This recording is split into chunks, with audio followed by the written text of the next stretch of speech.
Welcome to the Highline Herd podcast, where we dive deep into the world of horses and the people who love them. Join us for new episodes every Sunday as we explore everything from horse care, riding tips, and anything else equestrian related. To keep up with the herd, be sure to follow us on Instagram at the Highline Herd and visit our website at thehighlineherd.com.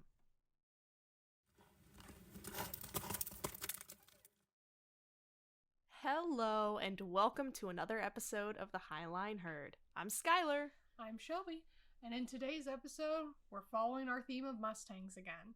So, in this one, Skylar and I are going to talk about the history of Mustangs. Woohoo! Yep, all the way starting in the 1493, all the way up to the modern day BLM management.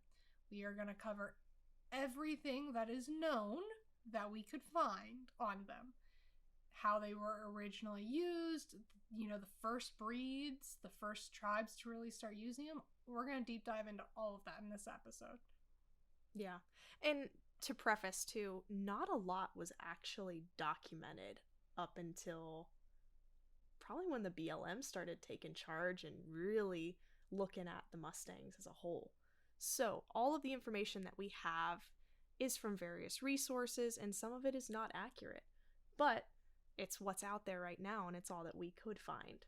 Yeah, so in terms of accuracy, if, an expert out there, I'm going to specify an expert who has done extensive research into this subject and has spent years, decades even, researching it. You are more than welcome if you notice a inconsistency with our information, if you notice a blatant inaccuracy, please reach out. We are always willing to learn. Like Skylar said, we are working with what we were able to find. Mm-hmm. And they're really, like she said, there's not much to find. Yeah. Because for the longest time, first off, the history of horses is blurry as is, just because, you go back so many years, not everything gets recorded and documented because it's not important at that time to document it. Yeah. But too, for the longest time, when there were feral horses, loose horses on the range, and they earned the name Mustangs, they were a nuisance, a pest. No one wanted to track them. They just wanted to get rid of them. Exactly. They wanted to chase them off of their grazing lands. They wanted to chase them off what they deemed their territory. Yeah. And not many people wanted to use them as normal day horses would at the time. It takes extra time, right? To Yes. take something that's had to use every one of its instincts and retrain those instincts to trust humans to lead. Yeah, and instead they could get a foal that was, born and raised with humans, and that's a lot easier. And honestly, I would say that view hasn't changed much. No, yeah. I think a lot of people still think of Mustangs as nuisances, and, they don't realize that they are just as viable a prospect as that little filly you paid $2,000 for. Well, and that's something that we want to cover in a future episode. How versatile are these animals? Because truth is, they're really versatile. Truth is, their history, can be traced through so many different breeds. Mm-hmm. Yes, the original horse to step foot on the American soil was a Spanish horse, but, once the natives had a handle on them, everything changed. Yep. So we're really going to just pick all of that apart today. Yeah. Just start from the beginning. Yeah, exactly. So like I said, the first horse to ever step foot on American soil and to really help the American civilization become what it is and to really, send history catapulting forward was Spanish. The Spanish conquistadors. They showed up between, 1493 and the 1600s, and they brought in their horses. And they specifically brought what was known as the colonial Spanish horses. Now those, if you're looking at modern day horses, the Lipizzaner, the Lustiano, the Andalusians, those are a lot of what that breed used to look like. It's just a very stocky, tanky horse that's made to go for miles and miles on end and have great endurance.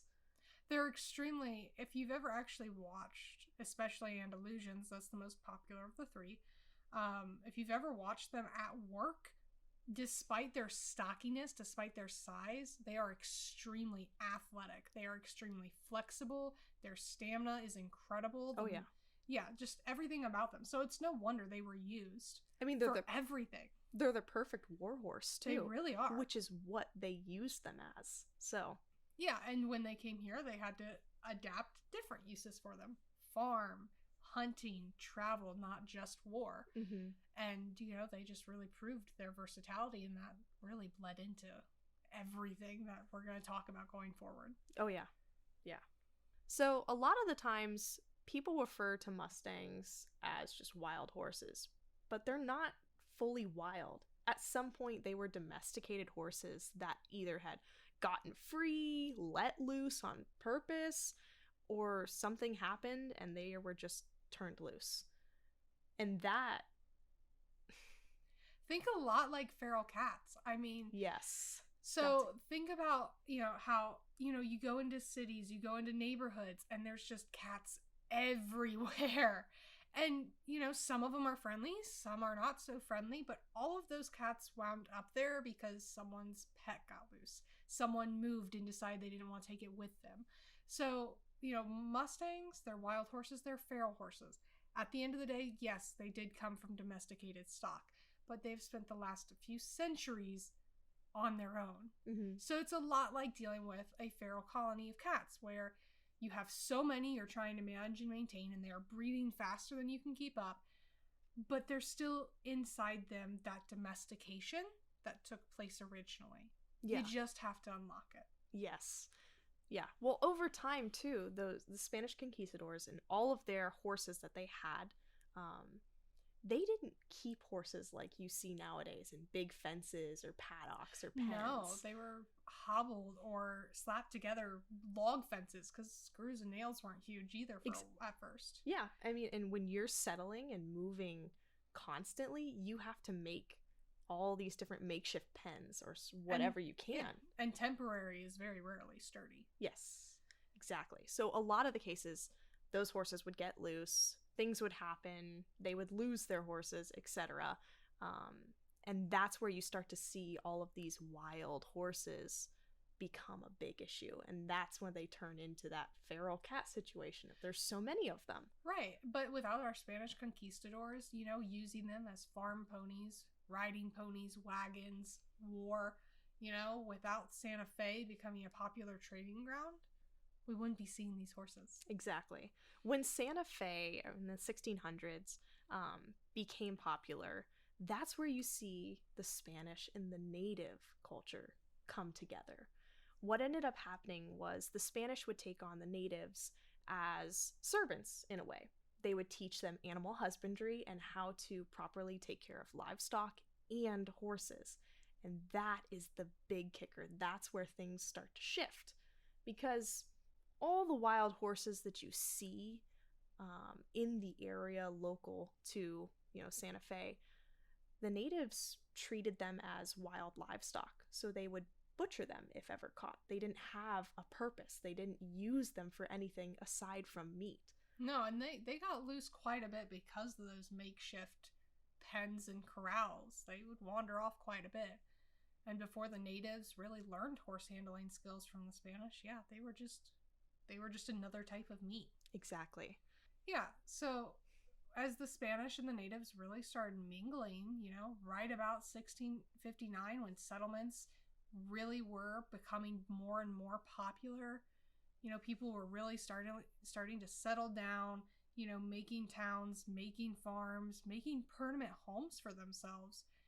Horses became valuable, crucial parts of daily life, whether it was for the colonists or the natives. And so this is when you really start seeing everything being catapulted. Horses are becoming increasingly more valuable. They're being traded for human captives in some cases. They're being treated as a currency now because now people are seeing them for the versatile resource they are. No longer just meat, but as a farm implement, which I don't like phrasing it that way, but that's how they were viewed. Yeah. A war tool, a thing of travel, just no different than a train.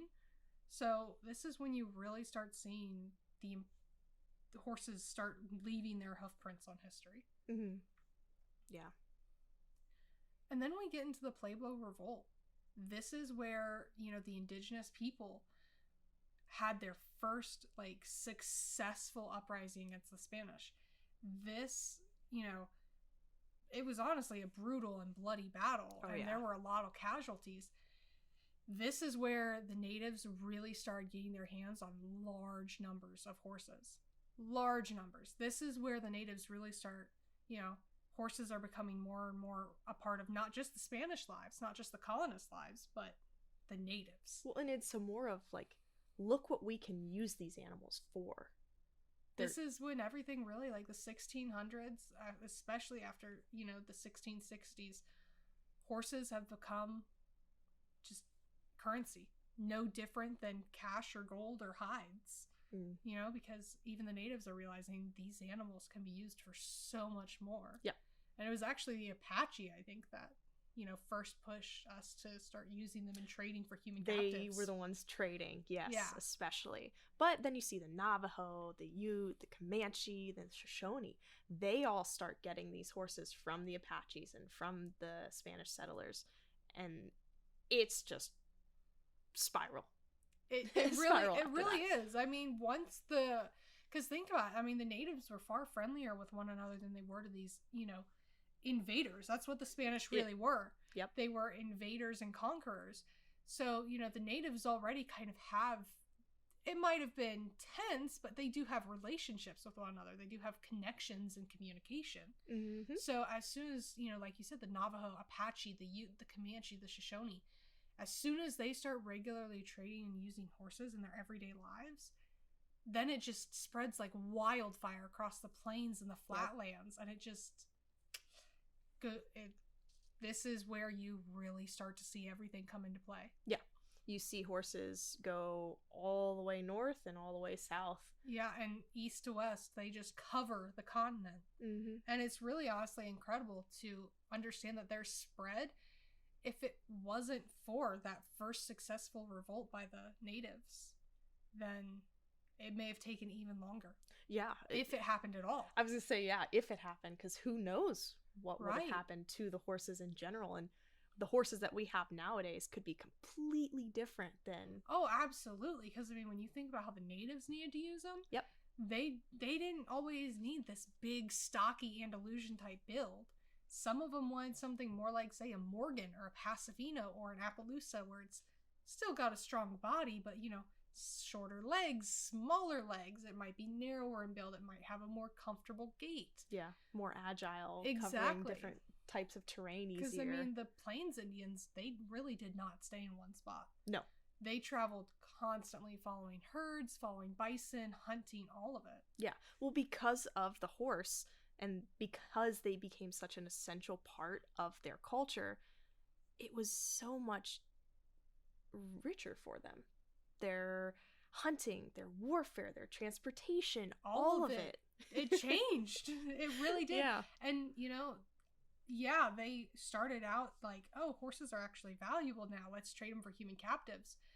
But then it flipped even further. Now they're a symbol of wealth and prestige. Exactly. The more horses you have, the more, powerful a warrior you must be. The more horses you've stolen. Yeah. Yeah. The more horses you've stolen. Like, you must be a strong warrior. You will bring great honor to the tribe. Mm-hmm. You are a symbol of power, and that's what horses were. Yeah. A symbol of power and freedom. Yes. So, this is when we really start to see all of that dependency on these horses come into play. And certain tribes did shine a little bit more in the horse term than other. So you see the Sioux, the Apache, the Crow, the Comanche, Nez Perce, and the Blackfoot. Those ones became known as kind of like the horse nations due to their mastery of animal husbandry and horsemanship. Right, and their dependency on them. Yes. I would garner that you'd be very, very hard-pressed to find anything surviving from those tribes without some kind of equine influence now. Oh, yeah. Because it is so far back that once they had the horses, it was cemented in there forever that was their specialization, their trademark. Yes, and because of that, like, again, they changed today's horses. Right, like, I wonder what were the Plains Indians preferring for their breeding, right? Like, did they prefer something like a Morgan build or a Paso build? Or did they take it thicker and say, no, we want more of a pony, Shetland, drafty, warm blood type of build, It would have been so nice to see what they were selectively Yes. breeding for back in the day. Yeah. It would have been neat. It really would have. I honestly wish sometimes we could go back in time. Yeah. Because, you know, if there was ever a time machine for American history, it would be on the back of a horse. Oh, yeah. It would absolutely be on the back of a horse. Yep. So, you know, as we mentioned, like, the horses are spreading. Mm-hmm. And they are spreading fast. When we say, like, wildfire, we mean it. As soon as they cross that Continental Divide, it just... Game over. Yeah, there was no bringing them back. There was no, you know, reining in. Yeah. And now, keep in mind, too, throughout this and what we're talking about, it's still the West. You all know the stories of the West, of raiders and loose horses, wild horses. All of that is still going on in the background. Yeah, people being shot off horseback. And who's catching those horses? Yeah, sometimes nobody. Right. All of that tack is just rotting off of them and they're free. Yep. They're loose. Remember, this is the Wild West, like Skylar said. And, you know, horses still don't have stalls and permanent fences. They don't have screws. You know, they have timber and rope. Now they're starting to get into nails probably, but for the most part, they're not going to waste nails on horse pens. No. So, you know, horses still aren't cemented in their homes yet. They're still getting loose for a variety of reasons. Yes, and all those loose horses or lost horses are adding to the Mustang population. And they're all subject to survival of the fittest. Yes. Which is where we start to see different traits getting lost and different traits being gained. Mm-hmm. And also, other settlers moving in out west, etc., their horses are getting loose. So you'll see draft influence. You'll see those cart horses, the riding horses, where you see like the Morgans and all that. Right, the thoroughbreds for the cavalry. Like, yep. You start seeing all of those influences coming into play because, yeah, no one was really doing a great job at keeping their horses in. Yes. And not this point in time, anyway. Yeah, and because horses were so widely able to be acquired, too. Yeah. You don't see them caring too much for those lost horses. No, and, you know, truly, like, at this point in time, even those lost horses, I bet you they went and wrangled some of them anyway just for a free horse. Mm-hmm. And they were willing to do whatever methods they needed to break them. Yeah. And turn them into whatever they needed. Yeah. So in the 1700s to 1730, that's when all these horses kind of reach that Columbia Basin. And you'll see them moving past the Continental Divide. And again, that was another big obstacle for them to cross. And once they crossed it, they have all of the northern Great Plains as well. They have the whole continent, basically, all the way into Canada, all the way down through Mexico to the Central Americas. Honestly, at this point, life without horses was unimaginable for majority of people. Oh, yeah. To go a day without seeing a horse was unthinkable at this point in time.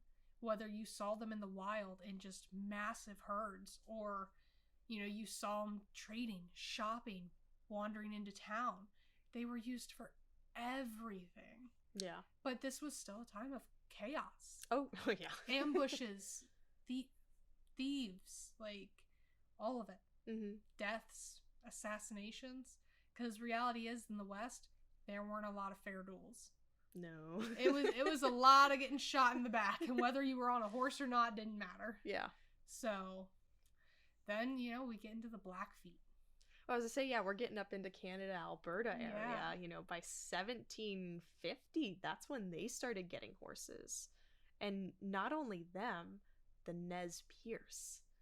Yeah, they're like the big name of native tribes for horses. Yes. Well, once they got horses, they were the first tribe that started selectively breeding for a specific trait.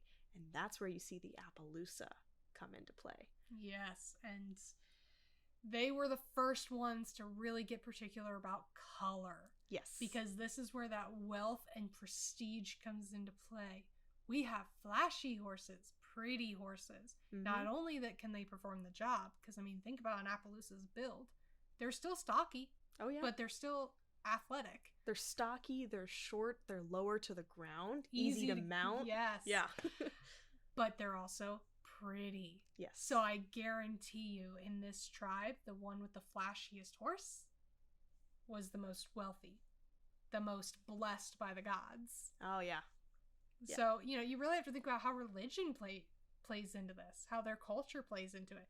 The Native Americans, one thing I've always admired is they have a very colorful culture in many different aspects, not just in their, jewelry and everything, but also in their belief system. It's beautiful. Yeah. Right. And I think, for them, this is just a theory, obviously, right? We don't know without being able to go back in time and talk to these people.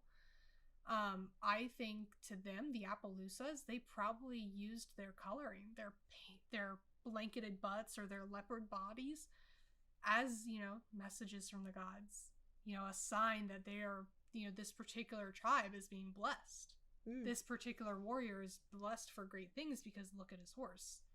So, just as they painted symbols on their horses, I guarantee you they saw importance in their colors. Oh, yeah.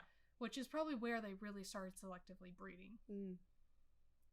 It makes the most sense. It really does. I mean, when you think about how the Native Americans operated, because yes, they're all different, but there are similarities between each tribe. I would imagine that the Appaloosa's colors held great importance. Oh, yeah.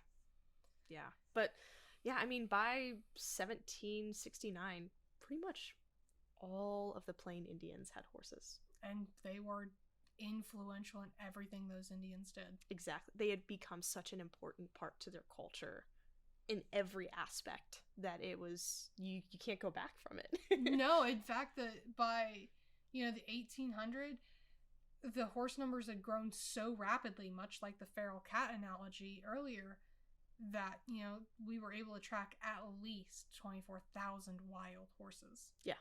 And that's just in California, I think. Yeah. That doesn't even cover the whole West. So you can imagine, if you think they're a problem today, what would have been right, back then? without so many human cities and societies in the way. They had nothing but miles and acres and yards of just openness, just untouched terrain. Yeah. And truly, I mean, people forget, because modern day horses, are domesticated horses, can be so weak in the limbs. These horses were still at a time period, even though, they may have been escaped horses, recently escaped. This was a time period where hardy mattered. All of these horses had strong feet, strong bones, strong bodies. And then they get loose in that terrain.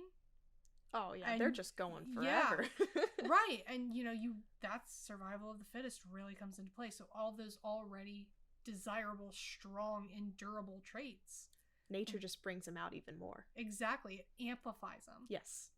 So, that's when they just have all of that expanse. 24,000 in California alone, By 1805, people wanted to kill them off.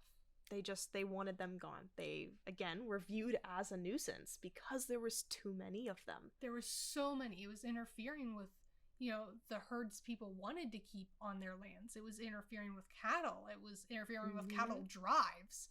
Because, I mean, imagine you're trying to move thousands of cattle every day, so many miles. And you're also, I think it was like, for one cowboy on a cattle drive, he has 6 horses to him. So, he's riding one horse, but he's got to manage 5 others, as well as thousands of cattle and a herd of Mustang blow through. Oh gosh, yeah. Yeah, you're losing them. Chaos. Yeah. So I definitely can understand why that overpopulation became such a problem. Yeah, and because the population was so big, this is where it starts to get a little bit muddy, because it's hard to track. You can't track that many horses, especially back in the day when that wasn't a priority. It wasn't. And think about it, they didn't have drones or helicopters or any way to really get a good efficient view of the landscape and the animals on that landscape. Yeah. So all they wanted was just to be able to do their business as peacefully as possible. So this is where everything starts getting muddy, because everybody's got a different report, and I guarantee you people aren't going to report the ones they missed killing, or the ones they shot and watched limp off because they're thinking, oh, it's going to die anyway. It's all he said, she said. It's muddy as heck. And, this is where, axe and bills and that kind of discussion is starting to come into play. Mm-hmm. So everything's kind of, the ball's rolling, but it is still all over the place. Yes. It's just ping-ponging around. Yeah. Then we get to about 1839.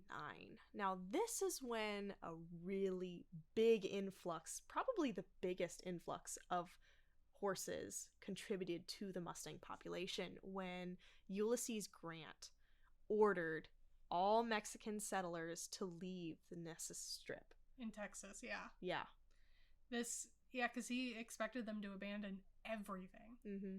And so what happens to those horses? They just get turned loose. Feral cat, right? Yep. Get your stuff, get out, move on, leave your livestock behind. Yeah. And I think even in part of his like memoir was basically horses that you could see as far as the eye could reach. To our right, the herd extended to the left, and it extended equally on either side. Like, that's crazy to think about, just looking in this giant expanse of land. And this well-respected general, I believe he was, if I remember my history lessons correctly, a few years now since I last had to remember Ulysses Grant. Yeah. Even he was like, he said he could not begin to estimate how many animals, but he had no doubt that they would fill Rhode Island or Delaware at the time. Yeah. That's crazy. That's insane to think about. That many wild horses. And now people are complaining about like 5,000 in one state. Like, yeah. Can you imagine? That many? Yeah. Oh. I would love to see it, just to see it, But like, if we could go back in time.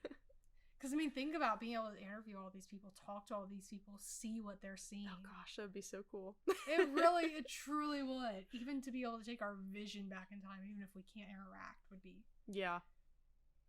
Yeah. Well, after that, you see, that area was eventually ceded to the U.S., and all those horses and everything, because there were so many, they were rounded up and trailed, northeast. And when we say trailed, this is where you start to see the railroad come into play. This is where you start to see, livestock really being moved by train rather than these big, long, massive drives. Yes. And this actually led to the near elimination of Mustangs in Texas. Yeah. But it bounced back. Yeah, very quickly, just like wildcats do. Like, right. Doesn't matter how many you cull, if there's still one or two that can reproduce, there they go. Right. It's, the speed at which some animals can breed is just incredible. Yeah. And, again, I'm going to refer us back to survival of the fittest. The pregnant mares who were not efficient at giving birth, who were not efficient at developing healthy foals and taking care of them, they didn't survive. No. So all of the mares that get left behind have the ability to go into heat and have a foal very quickly and very easily. Mm-hmm. So not to say like their gestation period is still whatever it's going to be, but pregnancy risks are reduced because that's not beneficial to survival of the species. Yeah. You're not going to see that with domesticated horses today because we can interfere with their breeding so much. We can help mares when things go wrong. Back then, no. These mares did not need human intervention to pop out a foal. Yeah. Survival of the fittest, and the fittest meant as many horses as they could create. So now moves in the railroad. Yes. And the railroad, too, in its construction, that's where you see horses being rounded up and utilized as well. They're not just being, trailed and hauled and, moved. Yeah. They're being hooked up and worked. Yes. Hooked up to clear the rail path, to pull the actual train cars and the engines, all of it. Being utilized to patrol the area to keep out the natives because the natives didn't want the railroad. Mm-hmm. They're being used to move supplies, not just the cars and trains, not just clearing the forest. They have to move that track somehow. Yep. Those tools, those metals, that wood, all of that has to be moved somehow. And this is where, Mustangs once again, are leaving their mark on American history. Yeah, because it was basically free labor. It was. By these Mustangs. And to them, it was expendable labor. Mm-hmm. One drops, great, move it out, kick another one in. Yes. And that was how they did it. And you see this, if anybody is kind of connecting the dots, Spirit, Stallion of the Cimarron, one of the best DreamWorks movies out there, in my opinion. One of the best, and in terms of horse movies, I think might be the most popular. Yes. Yes. You see this come into play in the history aspect of it in the movie. And you see how efficient they are. A horse drops, hook them up, move them out, move another one in. You see the railroad being built as the horses are moving everything. Mm-hmm. You see the horses being put on cars and transported. So you're definitely, all of this is starting to get more easy to track, more easy to report. And I'm sure, like Skylar said, you're seeing the similarities into the movie. Yeah. And, and just doing a little detour on, Spirit, Stallion of the Cimarron. So the actual horse that they used for the movie... Oh, this is a cool little fun fact for sure. So he is still alive today. He is at a Mustang sanctuary called Return to Freedom. And he actually just hit his 30th birthday, I believe. So he's getting up there in age, but he's still around. And he is a Kiger Mustang. So he is a specific, not breed, but the Kiger Mustangs are found further south and in remote areas, and they have the closest ties to those colonial because they're the most Mustangs. Isolated. Yes. It's actually, I think, reported that the herds of the Kigers are only seen 1 or 2 times a year. Yeah. When they move down, the herds intermingle, they breed, and then they split off again. Yep. So they're actually the cleanest bloodlines of Mustangs too. Yes. So you'll see a lot of horses in that bloodline look a lot like Spirit. They have the beautiful dun markings. They've got the tiger stripes, the dorsal stripe, all of it. So it's just a little fun fact for y'all, if any Spirit fans. DreamWorks definitely does like to do their research for stuff. Oh, yeah. And they did a great job. Yeah. I mean, even in their fictional movies, you can see ties to real things. So. Oh, yeah. This is, you're seeing... This is the time period when everything starts getting easier to track and report. Because now we're into the 1900s. Yay.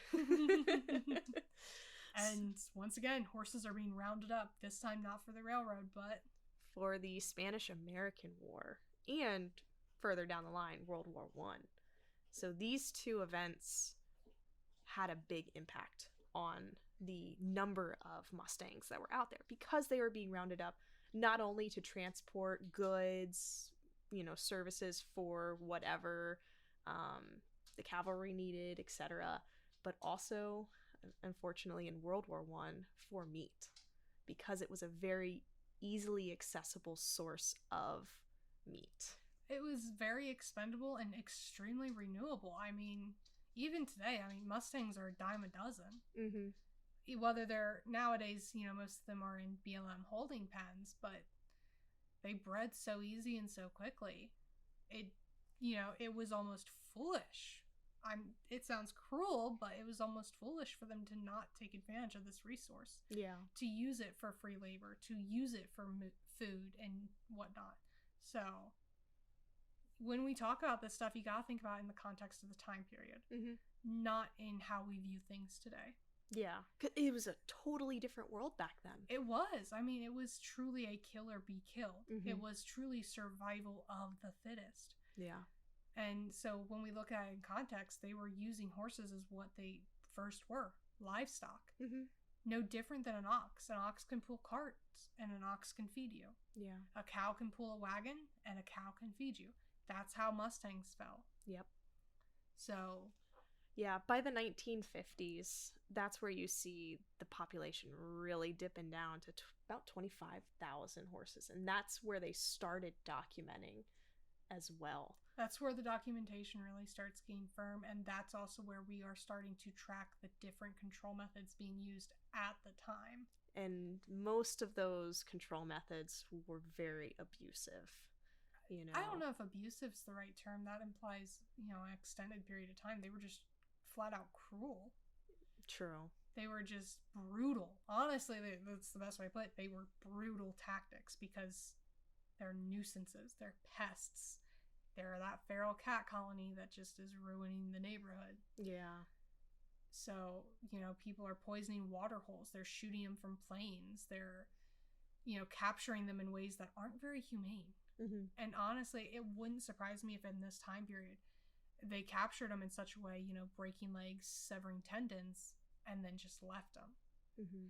And, we're looking at the time period, and the time period is control in any manner necessary. Yeah. So, this is where all of this starts taking a head into what will become the BLM. Yes. So, towards the end of 1950, Velma B. Johnson, also known as Wild Horse Annie, she is kind of becoming this forerunner to advocating for the horses, the wild horses. Yeah, she was one of the first people to actually be aware and want to change it of the management methods. Yes. She saw what was going on, and she was trying to raise awareness and stop all of it.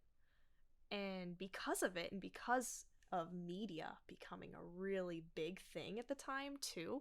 I mean, 50s, we have television now. Yes. Yeah, that gave her so much more traction, and a lot of the people who weren't aware became aware of the situation, and they had a part to play in what became the Wild Horse Annie Act. And that kind of took place in 1959. In Nevada, yeah. Yeah. It was a program to protect, manage, and control wild horses and burros, but it wasn't the most effective at the time. Just it still wasn't a high priority. It was a step in the right direction. It absolutely was. Yes. But because by the 70s, I mean, the wild horses has started to decline because of, the public encroachment of man and the impact of Mustangers. Yes. These are the people Wild Horse Annie didn't want to have the control they did at the time. Yeah. Now, and when we say Mustangers, those are the people who are going out and actively rounding up as many wild Mustangs as they could to sell back into slaughter and in or for a profit. Manner they could. Exactly. They didn't care how they got these horses, just that they got them. Yeah. And like you said, like Skylar said, I did interrupt her, but like Skylar said, it was for profit. Yes. They were selling these horses for meat typically. Yeah. And they, again, they did not care how. No. They had a pound they were trying to reach, and they were going to reach it no matter what. Yeah. And, now that Mustangers are becoming more publicly watched, thanks to Wild Horse Annie, and we can see the decline of the herds, this is where Congress steps in. Yes. Federal control starts moving in. And that's in the Wild Free Roaming Horses and Burros Act. Now, this was put in place December 18th, 1971 by President Richard M. Nixon. And it was really just a public outcry. It was a response to that. Because of the media, because of everything going on, and all of the advocating that Wild Horse Annie and the people who were aligned with her were doing. That's why we got the BLM to step in. And what they ended up doing is basically managing the herds, managing who was rounding them up. The horses became protected, by the government itself. Horses and burros, sorry. Because burros were totally part of that category. We didn't really touch too much on them. But that's what we mean by things are muddy. Yeah. People focus on the horses, and it's barely information we found on the horses. Yeah. The burros are, honestly, even in today's day and age, it bugs me so much, but donkeys, mules, and burros are viewed as less than horses. But they're not. They're really not. The thing people don't like about them is they do take a particular personality. Yeah. And horses are usually a little more agreeable. Yeah. We're now, into the 70s. Congress is stepping in. Mustangs are managed and controlled by the federal government. And we are starting to see the rise of the BLM, which we cover in another episode. Yes. So we're going to call it on that one because we could probably talk about the history of Mustangs all day. Yeah.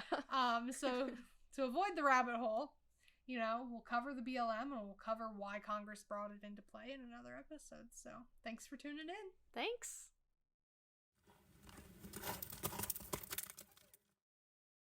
We hope you enjoyed this week's topic. Join us for new episodes every Sunday. And to keep up with the herd, be sure to follow us on Instagram at The Highline Herd and visit our website at thehighlineherd.com. We hope you enjoy the show. See you next week.